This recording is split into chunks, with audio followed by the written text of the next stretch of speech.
המעשה הוא העיקר.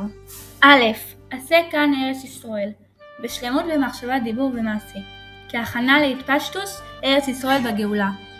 ב', להוסיף במצוות ובפרט במצוות הצדקה.